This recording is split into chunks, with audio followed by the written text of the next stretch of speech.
I'm Marge Putman, and today we are discussing Chapter 3 of Race in the City on Black Leadership in Antebellum Cincinnati. This chapter is written by James Oliver Horton and Stacy Flaherty. The authors developed a list of Cincinnati African-American leaders in Antebellum Cincinnati. Those on the list must have headed a group or been delegated for an organizational office or position. The authors found the names of these Black leaders through public documents and formal organizational records. Local leaders in Cincinnati were typically advantaged members within the community, but did not operate as an isolated elite group. They lived among and interacted with Black Cincinnatians on a regular basis, sharing their concerns in areas such as the Underground Railroad, the anti-slavery movement, the fight for Black education, the fight against colonization, and abolition. Cincinnati was geographically northern, but it looked southward economically and politically. Economically, Cincinnati was tied to the port cities along the Mississippi. This strong Southern influence greatly affected the white attitudes toward the free Black community. Most residents of Cincinnati were Southern born. Cincinnati was on the front lines of the Underground Railroad and the anti-slavery movement. Community leaders coordinated and facilitated activities to help untold numbers of runaway slaves from the South, such as providing food, clothing, shelter, and a variety of other services. They sometimes called upon the assistance of white reformers with whom they had influence. The African-American leaders of Cincinnati were a literate group. Almost all were able to read and write. Literacy was one of the most important areas of difference between Black leaders and non-leaders in the city. Most of the Black leaders rose from within the community and were a little older than the average population and were generally married with families.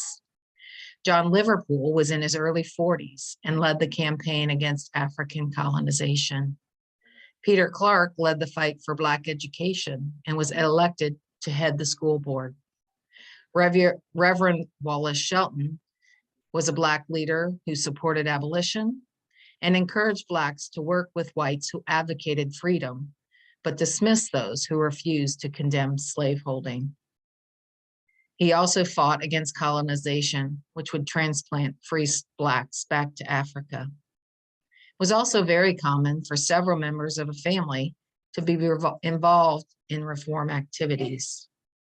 Because of where the leadership list drew its information, it's heavily biased in favor of men.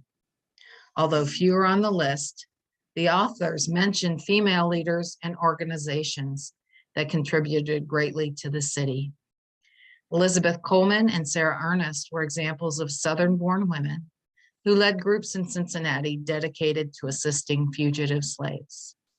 They led the Anti-Slavery Sewing Society, which produced clothing for runaways. Warm clothing was especially important for slaves, free or fugitive, who were heading to Canada. Mary Gibson and Jane Jackson headed up the committee that put on a fair in 1858 for the benefit of the Ohio Slavery Society. They were also delegates to the Ohio Black Convention during the late 1850s, as were both of their husbands. The chapter talks about color stratification, and that really is talking about light-skinned African Americans, also called mulattoes, that held favored positions within the general society, and they sometimes formed special elite groups within the Black community. Because their masters were most willing to free their mulatto offspring and were sometimes willing to allow them to learn trades, many mulatto slaves had skills that they could use to generate funds to purchase their freedom. Moreover, the financing of education of mixed race Blacks from the South in northern schools was not unusual. In 1850, mulattoes accounted for 54% of adult African Americans in Cincinnati. It is therefore not surprising that the African American leadership was disproportionately light-skinned. The position and status of mulattoes in Cincinnati confirmed a regional pattern of mulatto privileges. In Cincinnati, the Blacks and mulattoes equally supported causes like education for Black children and adults, care for widows and orphans, the fight against the restrictive laws, and the anti-slavery crusade. They worked together and didn't split off as they did in some Southern cities, in formal and informal groups to serve those in need.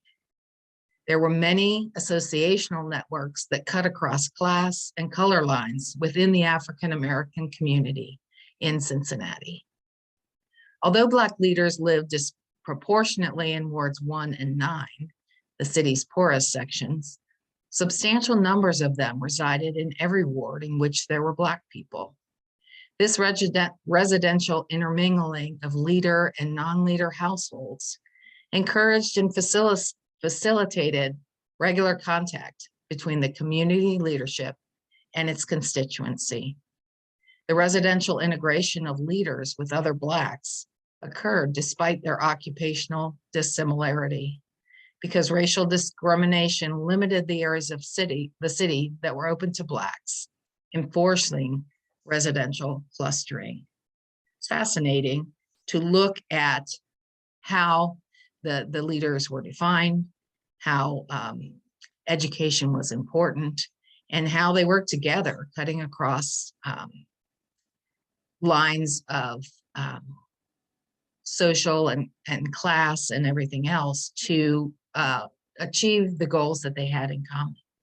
And so I found this chapter fascinating.